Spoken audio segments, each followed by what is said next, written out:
DJI is on a roll in 2024. A couple weeks ago, they released their new DJI Mic 2 wireless microphone kit, and yesterday, January 31st, they released a new firmware update for the Pocket 3. So in this video, I'm going to tell you more about that firmware update. It's a pretty minor one, but there are some new features that I think you're really going to like.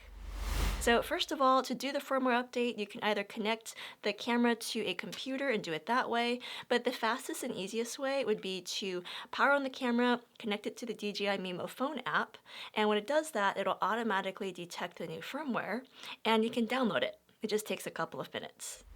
The first new feature that I'm especially excited about is cancel recording.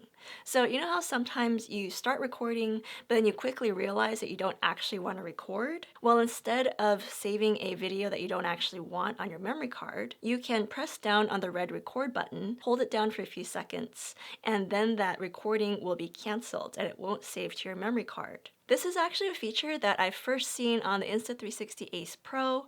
It's one of my favorite features about that camera, so I love that DJI is taking inspiration and adopting features like that. Another one of the Ace Pro's features that I'd love to see integrated on other cameras like the Pocket 3 is pause recording.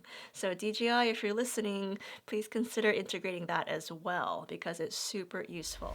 The next new feature is more of a fix on this camera, but if you get into selfie mode by triple tapping on the joystick and the camera turns to face you, before this firmware update, if you use the joystick to pan left and right, the controls were flipped. So if you tried to go right with your joystick, the camera would actually go left, and vice versa. And that was a little frustrating. But now after this firmware update, the camera goes in the direction of the joystick. So if you go right with the joystick, then the camera goes right, and left of the joystick, the camera goes left. So again, it's more of a fix, but I really like that that's been added or fixed on this camera now. The next new feature I also consider more of a fix on this camera, but if you connect the camera to a computer via USB-C to transfer data off of the camera, you can do that by the way if you didn't know, then it used to be that when you disconnected the camera from the computer, that the gimbal wouldn't necessarily be in the most stable form.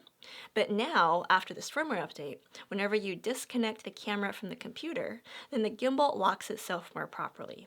And so I really like that feature. I think it's very useful if you're going to transfer your data off of the camera by connecting it to the computer. The last few new features have to do with the DJI Mic 2 transmitter when it's wirelessly connected to the Pocket 3 via Bluetooth. So the recording gain has now been optimized. Previously, I found that the gain was a little too low when it was connected, but now I find that it's more normalized. It sounds a lot better.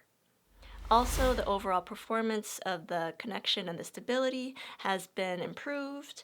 I never had connection issues with my Mic 2 transmitter in the Pocket 3, but I know that some of you have. So if you have been experiencing issues, they should more or less be resolved after this firmware update.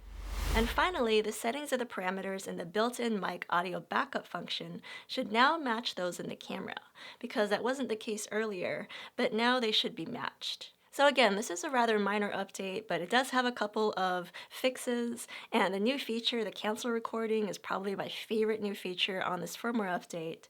But I am so glad that DJI is actually listening to us, giving us lots of new firmware updates that are actually quite useful for this camera, and I'm excited to see what rolls out next in new firmware updates.